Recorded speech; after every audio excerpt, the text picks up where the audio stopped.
शिवराम जी रोहत। मुझे आशा है कई साथियों को इनके बारे में जानकारी होगी और कई साथियों को उनका नाम पता होगा। इनके मूर्ति अनावरण कार्यक्रम साथ ही प्रतिवर्ष हर वर्ष की भांति नवचयनित कर्मचारी अधिकारीगण का सम्मान समारोह और हमारे समुदाय से नौकरी करने के बाद 60 साल की उम्र होने के बाद सेवानिवृत्त होने वाले हमारे समस्त कर्मचारीगण अधिकारीगण, साथ ही 10वीं और 12वीं में जोत्री, सिंबलवाड़ा, चिखली, इन तीनों पंचायत समितियों में प्रत्येक स्कूल का जो टॉपर बच्चा है, प्रत्येक टॉपर बच्चों को यहां सम्मानित किया गया है। इस कार्यक्रम को सफल बनाने के लिए इस गांव के जो स्थानीय कार्यकर्ता हैं, कर्मचारी हैं, साथ ही टेप के हमारे समस्त कर्मचारीगण, टेप के कार्यकर्ता, टेप के समस्त विंग पदाधिकारीगण, इन सबको मैं तहे दिल से धन्यवाद देना चाहता हूं कि इस कार्यक्रम को शानदार तरीके से उन्होंने आयोजित किया। लगभग 1 महीने की तैयारी थी। 1 महीने तक डाटा हर गांव से तैयार किया और तैयार करके मोमेंटो, प्रशस्ति पत्र सूचीबद्ध करना और सुव्यवस्थित ये कार्यक्रम आयोजित किया। उसके लिए मैं तहे दिल से आयोजन कमेटी, स्थानीय गांव वाले और टेप के साथियों को धन्यवाद देना चाहूंगा दिल से। कुछ हो सकता है अव्यवस्था हुई होगी। हमारे कई वरिष्ठ कर्मचारीगण जैसे पूर्व CMHO साहब कांतिलाल जी, मेरे गुरु रहे भीमचंद जी, हरित जी विहार सर, साथ ही मेरे रिश्ते में भोबा हैं लक्ष्मीकांत जी, कई ऐसे कर्मचारी अधिकारीगण जो समाज के अंदर सेवानिवृत्त होकर आए हैं। सेवानिवृत्त कर्मचारी को सम्मानित करने का जरूरत इसलिए हमें लगी कि सेवानिवृत्त कर्मचारी 30-35 साल तक, 40 साल तक कोई सर्विस करता है और इस उम्र में बहुत सारा अनुभव मिलता है उसको। यह अनुभव का लाभ हमें, हमारे समाज को और आने वाली पीढ़ी को मिले। इस उद्देश्य से आपको सम्मानित किया ताकि हमारे साथ आप जुड़े रहें और मैं आशा और उम्मीद करता हूं कि अवश्य आप हमारे साथ और समुदाय के साथ जुड़े रहेंगे। बातें बहुत सारी हैं, समय का अभाव है, मैं कोशिश करूंगा कम शब्द में ही मेरी बात को रखने का। समाज के अंदर एक खाई बनती है, अधिकारी कर्मचारीगण पॉलिटिकल लोगों के अलग से और गरीब तबके का अलग से, और ये खाई अगर बढ़ती गई तो नुकसान पूरे समाज को है और पूरे समाज के साथ जो अधिकारी कर्मचारी, भले हम ऊपर बढ़ गए हैं लेकिन हमको भी, क्योंकि हम कहीं जाएंगे, हम सूट बूट फर्स्ट क्लास जाएंगे और मेरे ही समाज का आदमी बिल्कुल वहां कमजोर, आर्थिक, मानसिक, शारीरिक कई दृष्टियों से कमजोर अगर हमें कहीं दिखेगा तो हमें तकलीफ होगी कि मैं तो सुपर हो गया हूं लेकिन मेरे समाज का आदमी कमजोर है। तो उस खाई को कम करना है हमें। उस खाई के पीछे कई जिम्मेदारियां हैं, क्योंकि कई बार अधिकारी कर्मचारी उस समय सर्विस करने के बाद गांव में जाता है तो गांव वाला विचार करें मोटो तो अटला रड़ा पाड़ने से जो तो आप जो जुआ देखने किम न करें, लेकिन हमारा भाई इतनी विचार करें कि अधिकारी रह जाए, कर्मचारी रह जाए, बांधने रह जाए तो आना अनुभव नो फायदो लिए हमने सोचा। उस आदमी को हर तरफ से अलग तरीके से फिर वो अधिकारी कर्मचारी भी सोचता है कि बढ़वा दियो वो मार सोरो करीना को अणने बढ़वा दियो। ये प्रैक्टिकल चीज है, यही होता है। ताली एक हाथ से नहीं बजती है, ताली 2 हाथ से बजेगी। हमारे गांव में रहने वाले, कमजोर रहने वाले, हम अगर अधिकारी कर्मचारी, हमारे परिवार में कर्मचारी उसका सम्मान नहीं करेंगे तो वो आपको जबरदस्ती खींच के आपके बच्चे को नहीं पढ़ाएगा। अगर हमने ये तय कर लिया कि हमारे जो सेवानिवृत्त कर्मचारी आए हैं और वो जिम्मेदारी संभाल ले, उस गांव का बेड़ा उठा ले, इस गांव के अंदर एजुकेशन बेस्ट क्वालिटी का हो, गांव के अंदर नशा पत्ता बंद हो, गांव के अंदर एक लाइब्रेरी हो, तो मैं जहां तक समझता हूं कि 10 साल के अंदर हमारे क्षेत्र का, हमारे समाज का एक अलग ही नई दिशा तय हो जाएगी और हम बहुत कुछ कर सकते हैं। मैं जयपुर में गया, 5 साल विधायक रहा, 84 की जनता ने दोबारा विधायक बनाया, 3 महीने अवसर वो भी मिला। तो जब जयपुर में था तब महसूस होता था कि मेरा समाज, मेरा क्षेत्र, हम 50-60 साल पीछे, 50-60 साल पीछे, आर्थिक रूप से, विचारों के रूप से, एजुकेशन के रूप में, हर तरफ से 50-60 साल। और बांसवाड़ा डूंगरपुर की जनता की मेहरबानी से दिल्ली जाने का अवसर मिला और दिल्ली का जो माहौल है वो देखने के अवसर मिले, और दिल्ली का जो लोग वहां रहते हैं, देश के अलग अलग कोने से दिल्ली के अंदर रहते हैं, तब मुझे एहसास हुआ कि मेरा समाज, मेरे क्षेत्र की जनता 50-60 साल नहीं, 100-150 साल पीछे ऐसा महसूस हो रहा है। लाइन नहीं है लंबी कि वहां उबा है, वो नहीं है। आर्थिक रूप थे कि शारीरिक रूप थे कि मानसिक रूप थे कि हमारे समाज में, हमारे क्षेत्र में हम सबको एक ही सबसे बड़ी समस्या दिखती है, और वो समस्या क्या दिखती है? आर्थिक रूप से कि कमजोर, हाँ, पैसा नहीं की मोटी समस्या है। हर घर में वही समस्या दिखती है सबको कि हमारे पास पैसा नहीं है, कर्जों है, माइक्रो फाइनेंस थे कि बैंक थे कि लोन लीवो है। सबसे बड़ी समस्या सबको यही दिखती है। इस समस्या का समाधान क्या है? इस समस्या का समाधान पढ़ा लिखा आदमी सोचेगा मैं नौकरी लग जाऊं, नौकरी लग के उसका समाधान करूंगा। और जो पढ़ा लिखा नहीं है वो सोचेगा मैं मजदूरी कर लूं, मजदूरी करके पैसा कमा लूं। सबसे बड़ी समस्या सबको लगता है, महसूस होता है, हालांकि वो है नहीं सबसे बड़ी समस्या, लेकिन हम सबको आभास ये होता है कि सबसे बड़ी समस्या पैसा नहीं।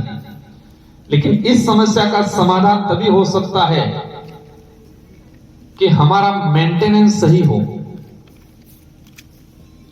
हमारा खान पान, दैनिक दिनचर्या सही हो।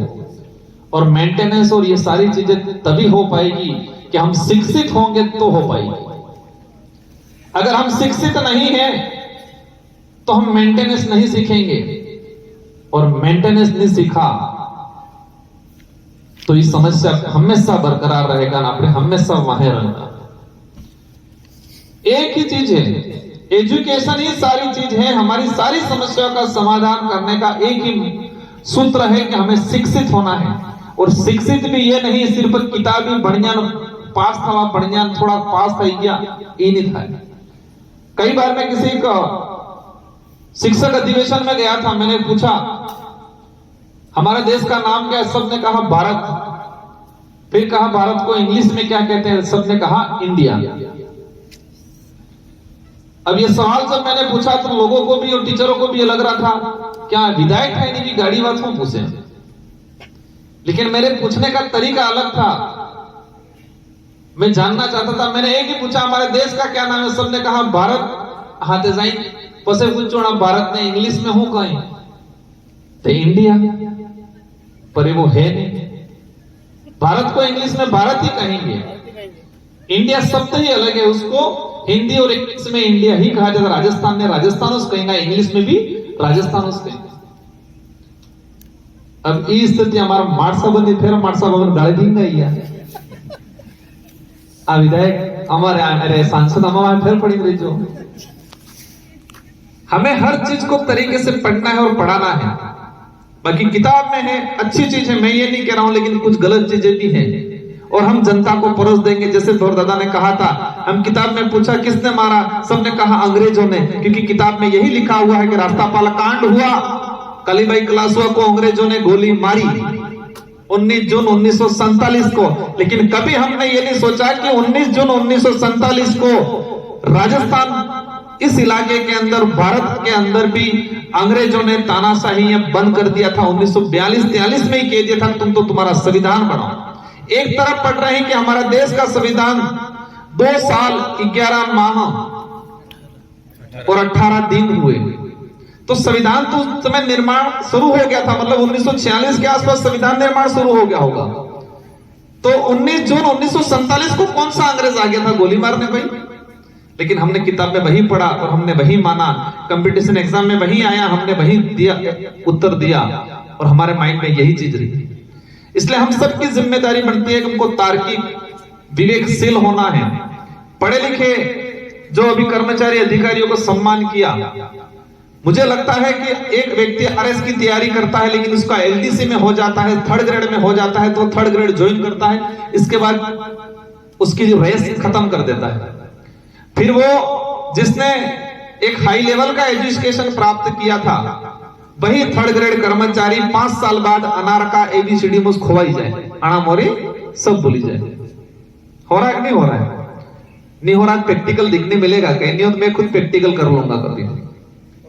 जो आरएस लेवल की तैयारी कर रहा था लेकिन उसका थर्ड ग्रेड से एलडीसी में हो गया, और एलडीसी या थर्ड ग्रेड में होने के बाद वो 5 साल बाद उस आदमी के पास जाएंगे तो उसका सारा ज्ञान जो उसने आरएस लेवल की तैयारी कर रखी थी वो खत्म हो जाएगा। सिर्फ अनार का एबीसीडी, वर्णमाला, थोड़ी गिनती, पाठ्यक्रम वहीं तक सीमित हो जाएंगे। तो जितने जो अधिकारी कर्मचारी बने हैं, आप सबकी जिम्मेदारी है कि जब भी समय मिले आप अपनी गांव के स्कूल में जाएं, मोटिवेशन करें, पढ़ाएं, ताकि हमारे भी दिमाग और हमारे भी ज्ञान को जंग नहीं लगे। इसलिए आपको सम्मानित किया है। जितने जो नए कर्मचारी अधिकारी बने हैं, आपको सम्मानित करने का मुख्य उद्देश्य यह है कि आपको और हम सबको एहसास होता रहे कि हम समाज से जुड़े हुए हैं। हमारी जिम्मेदारी है कि हमारे समाज के नए लोगों को, पीछे वाली पीढ़ी को आगे लाए।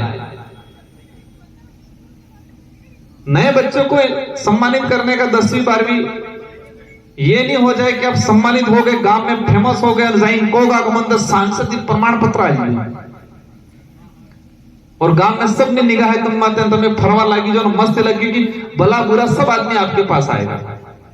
मैंने एक रिसर्च किया था, स्कूटी वितरण कार्यक्रम हुआ, गवर्नमेंट ने एक अच्छी योजना निकाली कि जो बच्ची टॉपर है या 65 से ऊपर है उसको स्कूटी दी जाएगी।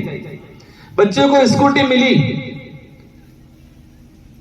उसी क्लास में जो बच्ची 70% बनाया था उसको स्कूटी मिली, वो खुश रही, पूरे गांव में चर्चा में रही।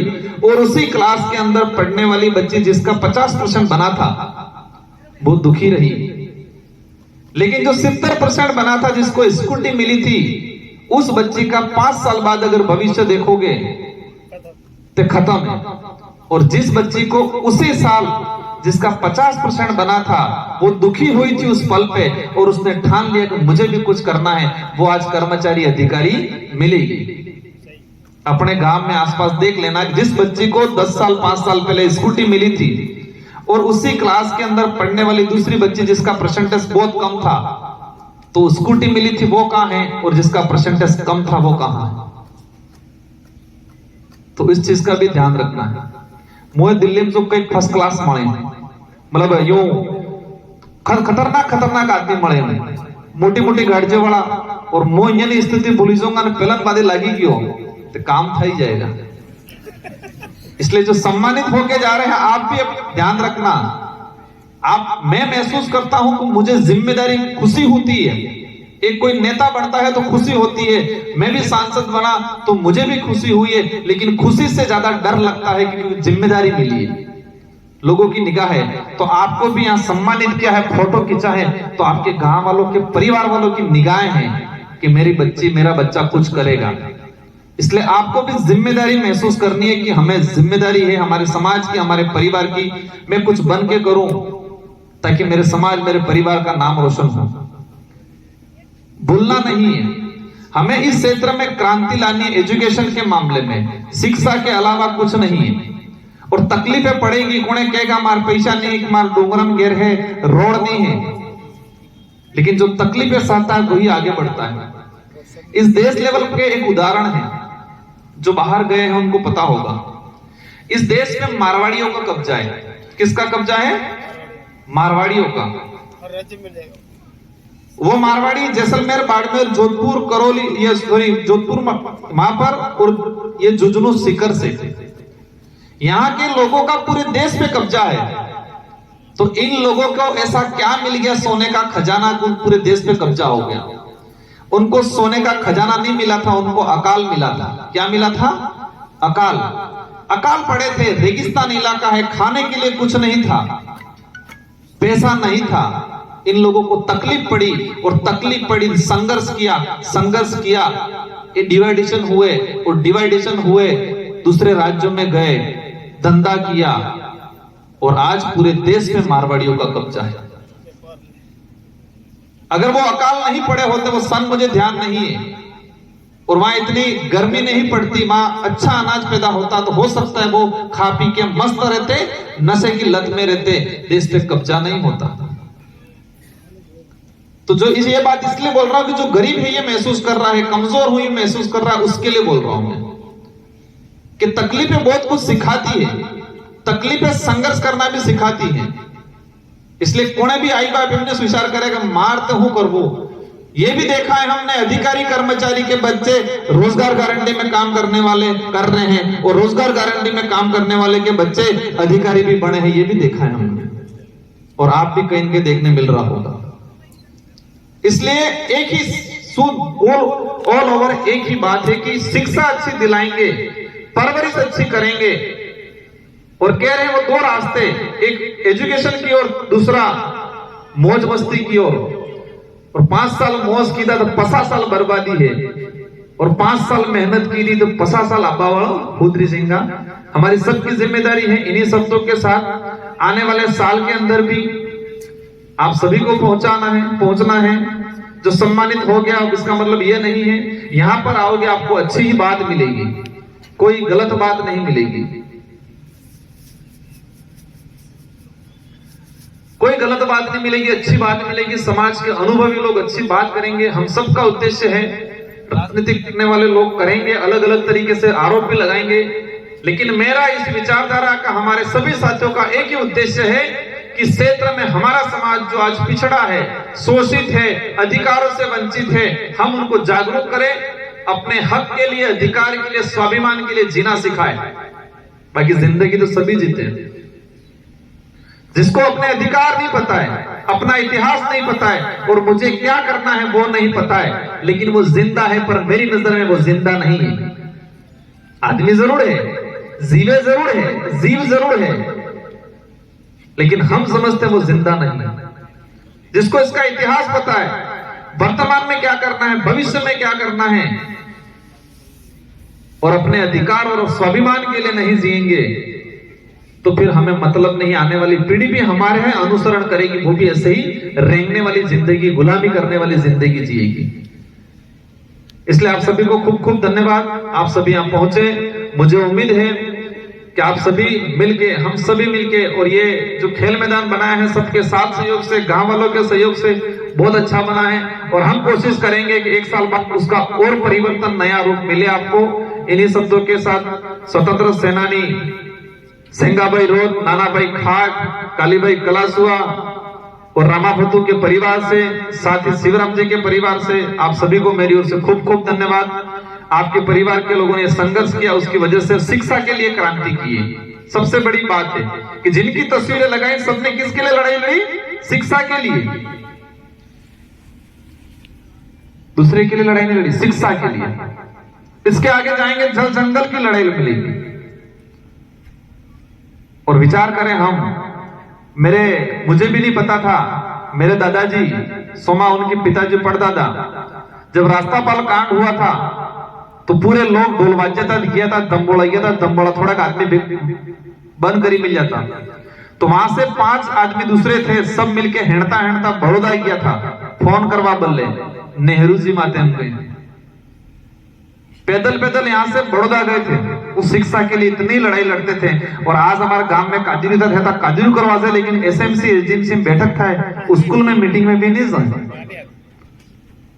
बातें बहुत सारी हैं, समय हो रहा है। आप सभी को खूब खूब धन्यवाद, तहे दिल से धन्यवाद। हम कोशिश करेंगे, अच्छा काम करेंगे, लेकिन उस काम में आपका सबका साथ सहयोग चाहिए। इन्हीं शब्दों के साथ आप सबको धन्यवाद। 5 मिनट बैठना है। हमारे सीएम में जो साहब कांतिलाल जी 2 बात रखेंगे, इनको सुनना है। इन्हीं शब्दों के साथ धन्यवाद, आभार। जय जोहार, जय भारत, जय संविधान, जय बिल प्रदेश।